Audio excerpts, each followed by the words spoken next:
Setelah itu awal mulanya karena dikasih minuman, terus aku setengah sadar, dibawa ke kamar tuh. Kamu pada usia berapa saat itu? Mendekati lulus sekolah sih, tapi untungnya udah lulus sekolah, ijazah udah segala udah turun. Ya, jadi aku untuk melanjutkan ke jenjang yang lebih tinggi juga masih bisa kan ya. Dan setelah itu pas aku udah di dalam kamar dengan keadaan setengah sadar, ya udah jadi apa sih, pertama kan di dulu nih bibir aku kan. Nah setelah itu, setelah udah dicium bibir aku, dipeluk-pelukin ya kan. Setelah itu mulailah buka pelan-pelan baju aku seluruhnya. Habis itu dari situ mulai boba aku kan dari situ. Ya aku setengah sadarnya, jadi mau ngelawan nggak bisa, nggak dilawan juga aku nggak gimana gitu ya. Nah setelah itu ya aku kira tidak melakukan hal yang tidak diinginkan. Ternyata dia celana aku pelan-pelan, terus semuanya seluruhnya udah bulat gitu kan ya.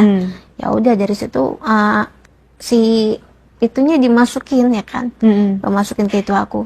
Nah kerasa di situ kan agak perih-perih gimana gitu. Ya udah jadi dia secara pemaksaan masukin terus kan, sambil gimana gitu kan gitu. Nah setelah itu setelah udah dapetin semuanya, ya udah ditinggalin aku gitu kan. Terus setelah aku sadar, aku bilang ke dia, kamu kenapa ngelakuin ini sama aku? Ya karena temen-temen aku dimarahin sama ayahnya aku, temennya dia. Oh gitu, tapi emang harus lakuin itu. Ya aku nggak terima teman aku dimarahin. Setelah itu aku cekcok segala macem, aku setengah sadar, aku pakai baju tetap lah gitu kan. Aku pulang, dan setelah itu aku nggak sadar ternyata di video aku. Nah dari situ mulailah aku diancem-ancem segala macem.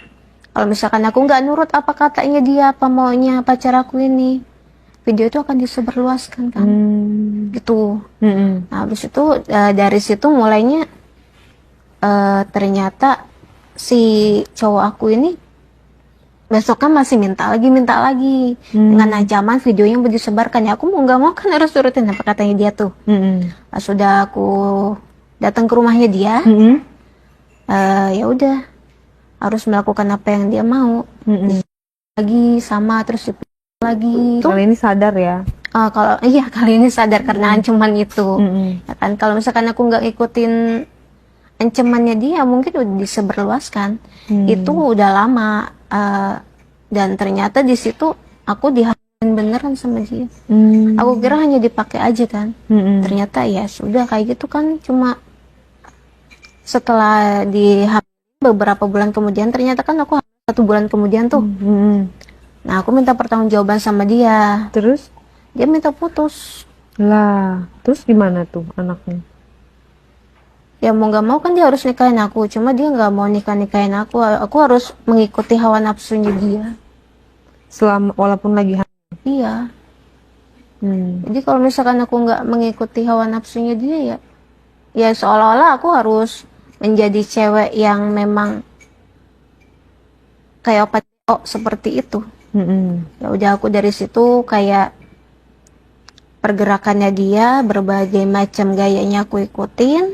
Jadi dia orangnya agak keras kepala juga sih. Kalau misalkan nggak diturutin, dia main tangan juga. Dia keras kepala. Padahal belum menikah, belum.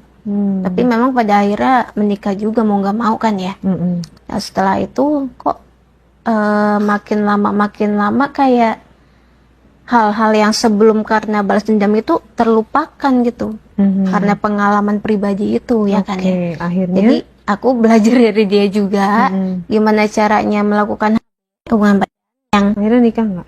Menikah pada 1 hari sebelum anak itu lahir.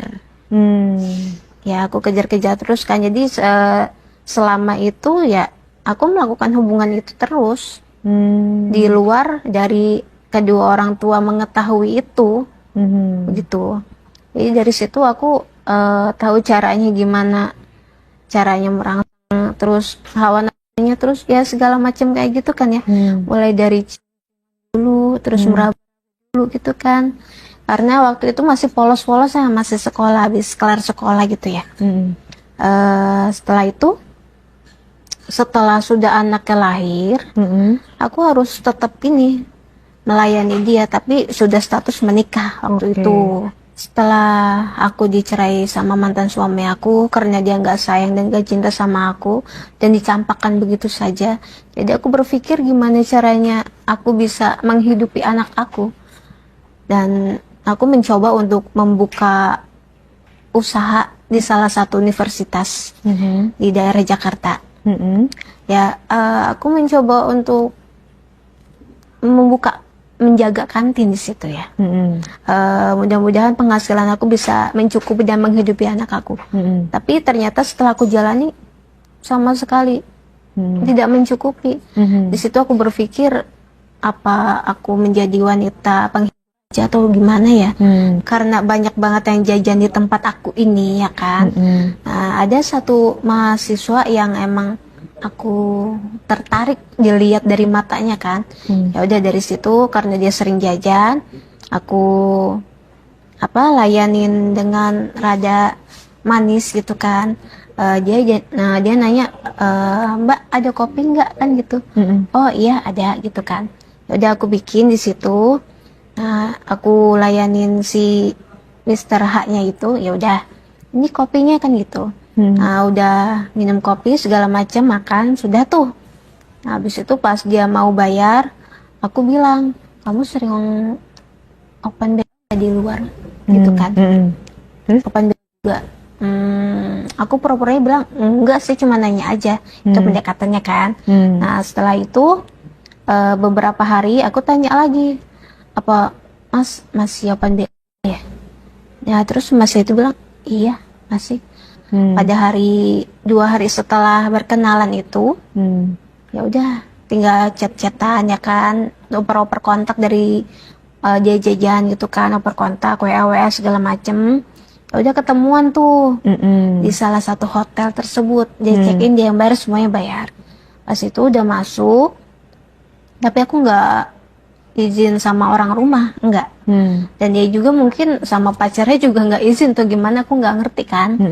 Nah setelah itu mulailah pas masuk ke ruangan hotel itu, ngobrol-ngobrol, berbincang-bincang sebentar, pemanasan, terus pegang-pegang tangan aku kan, curhat-curhat untuk merangsang, terus kan. Habis itu setelah itu mulailah permainan. Dia pegang itu aku juga kan pegang itu dia tuh sebelum dimasukin kan. Nah setelah itu sambil bilang udah ayo cepet yang kencing itunya gitu kan. Ya udah aku ke dia kencing, terus itu dia juga tangannya ngituin aku yang kencing gitu kan, sambil gitu kan. Nah setelah itu aku kan di bawah sambil rebahan tuh. Nah dia kan naik ke atas. Ya udah ada. Jadi si Mas namanya Mister H, aku nggak sebutin namanya. Nah dia itu langsung masukin anunya dia ke anu aku kan, udah terus maju mundur kayak gitu kan. Nah setelah itu ya udah main kayak gitu. Setelah itu ya, cuma dia sebelum itu dia bilang gini ke aku kan bisik-bisik, boleh nggak aku buang di dalam, dia pun bilang gitu ya. Ya aku bilang jangan, takutnya aku lagi kan. Jadi kejadian dulu takut terulang lagi karena ini buat menafkahi anak aku kan sambil bekerja gitu ya kan, kolaborasi. Nah setelah itu aku bilang enggak, tapi dia tetap masukin gitu kan. Pas dimasukin udah terus udah kurang lebih berapa menit lah, jadi aku gantian tuh di atas dia itu buat ganti posisi lah, masa aku dibuat terus ya kan. Nah setelah itu ya udah di atas, udah maju mundur segala macem, terus gantian lagi tuh, ganti posisinya di kamar mandi juga, sekalian bersih kan, bersih. Setelah itu sudah selesai semuanya, ganti posisi tuh kayak apa sih, kayak tuh gitu kan ya. Jadi rambut aku ditarik-tarik kayak gini kan sakit lumayan ya. Ya gitu. Setelah itu gimana sih hubungan baik gitu ya. Jadi udah tapi pengen lagi gitu. Jadi tetap kerja teratur kayak gitu kan. Nah habis itu pas sudah bersih segala macem, udah tuh mulai dibayar. Tapi bagusnya itu bayarnya lebih kan di apa, di harganya kan 350.000 tuh. Jadi dia bayar lebih karena aku curhatnya buat anak aku segala macem.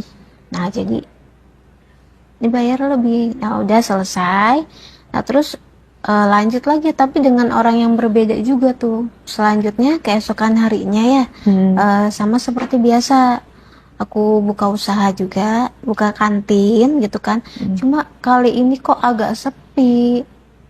Mungkin memang karena ujian atau memang mahasiswa-mahasiswinya lagi sedang demo di luar atau seperti apa tuh ya. Aku kurang tahu juga, jadi tetap aku buka kantin. Ya cuma hanya beberapa mahasiswa aja yang jajan di kantin aku. So nggak seramai yang sebelumnya gitu kan. Nah ada terus mahasiswa dan mahasiswi jajan di kantin aku. Aku tanya dong, kok sepi, yang lain pada kemana?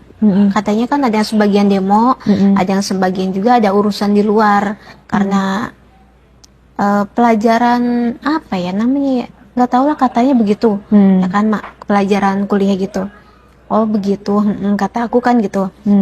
Nah setelah itu aku nanya sama yang ini, yang kemarin, nama yang ini kemana kok nggak kelihatan, kan biasanya dia suka jajan di kantin aku terus nih ya kan. Oh kayaknya dia lagi nggak masuk. Oh gitu, ya udah. Dia nanya emang kenapa? Enggak sih, nggak apa-apa. Dia kan nyamperin aku untuk jajan-jajan gitu kan. Ya udah, dia kebetulan pesan teh manis sama gorengan sama mie rebus kan ya. Aku layanin tuh, aku bikin. Nah setelah itu kebetulan memang di situ hanya beberapa orang aja, jadi untuk ngobrol secara detail kan, secara